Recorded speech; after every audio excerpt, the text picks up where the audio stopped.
ఉమ్మడి నల్గొండ జిల్లాను ఎవరు ఊహించని విధంగా అభివృద్ధి పథంలో ముందుకు తీసుకెళ్లాలని అన్నారు మంత్రులు. ఉమ్మడి నల్గొండ జిల్లాలో ధాన్యం కొనుగోళ్లు, రైతులకు డబ్బులు జమ చేయడంలో ముందున్న కలెక్టర్లకు కృతజ్ఞతలు తెలిపారు. మేనిఫెస్టోలో లేకున్నా యువతకు ఉపాధి కల్పించడంలో స్కిల్ డెవలప్మెంట్ అమలు చేస్తున్నామని చెప్పారు.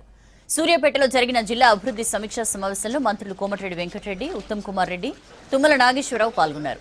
ఉమ్మడి జిల్లాలో మెరుగైన అవినీతి రహిత పారదర్శక పరిపాలన అందించాలని కలెక్టర్లను కోరారు మంత్రులు. 3 కోట్ల మందికి సన్నబియ్యం పంపిణీ చేస్తూ కడుపు నిండా భోజనం పెడుతున్నామన్నారు. స్వతంత్ర దేశంలో ఎన్నడూ ఇలా జరగలేదని చెప్పారు. గతంలో కొత్త రేషన్ కార్డులు లేవు, ఇప్పుడు ప్రక్రియ మొదలు పెట్టామన్న మంత్రి బియ్యంతో సహా నిత్యావసరాలు ఇవ్వడానికి ప్రయత్నం జరుగుతుందని తెలిపారు.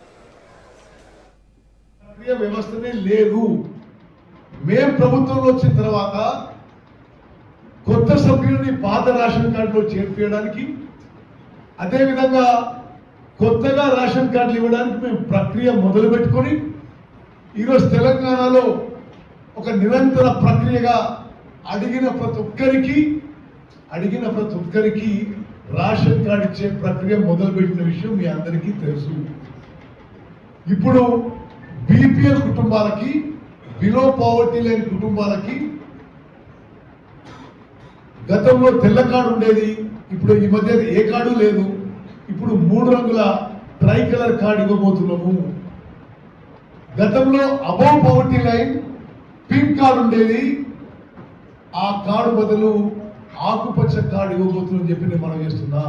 అంటే తెలంగాణ జనాభాలో ప్రతి ఒక్కరికి బీపీఎల్ కానీ, బిలో పవర్టీ లైన్ కానీ, అబౌవ్ పవర్టీ లైన్ కానీ ఏదో ఒకటి రేషన్ కార్డు ఇవ్వబోతున్నాము.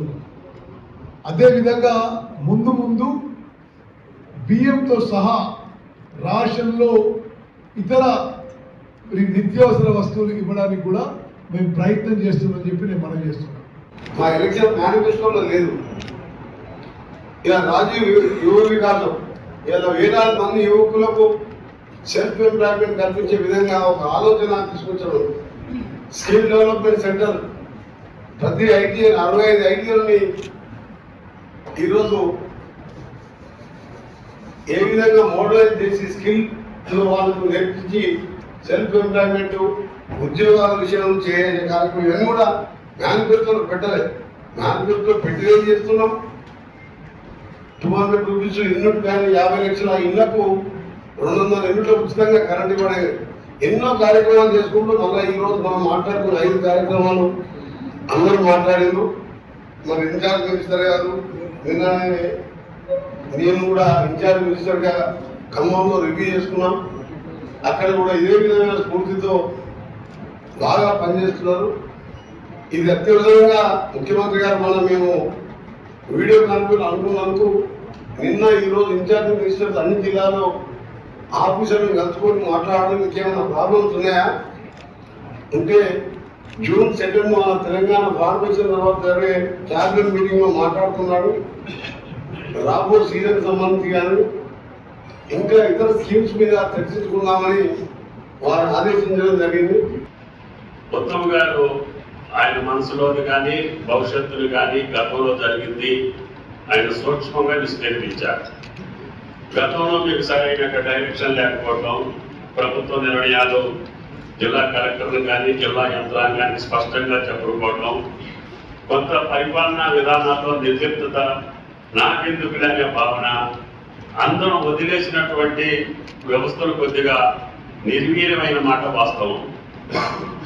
దాన్ని ఈ సంవత్సర కాలంలో అనేక రాజకీయ సమస్యలున్నా, ఆర్థిక సమస్యలున్నా గౌరవ ముఖ్యమంత్రి రేవంత్ రెడ్డి గారి ఆధ్వర్యంలో పెద్దల యొక్క అందరి సహకారాన్ని తీసుకొని ఒక్కొక్కటి కుదుటపరిచి అన్ని శాఖల్లో జరిగినటువంటి అస్తవ్యస్తమైనటువంటి అనవసరమైనటువంటి కార్యక్రమాల ద్వారా అన్నింటినీ కూడా వ్యవస్థలన్నీ అగమ్యగోచరంగా ఉన్న సందర్భంలో మళ్ళీ కాంగ్రెస్ ప్రభుత్వం రేవంత్ రెడ్డి గారి ఆధ్వర్యంలో అధికారంలోకి వచ్చాం.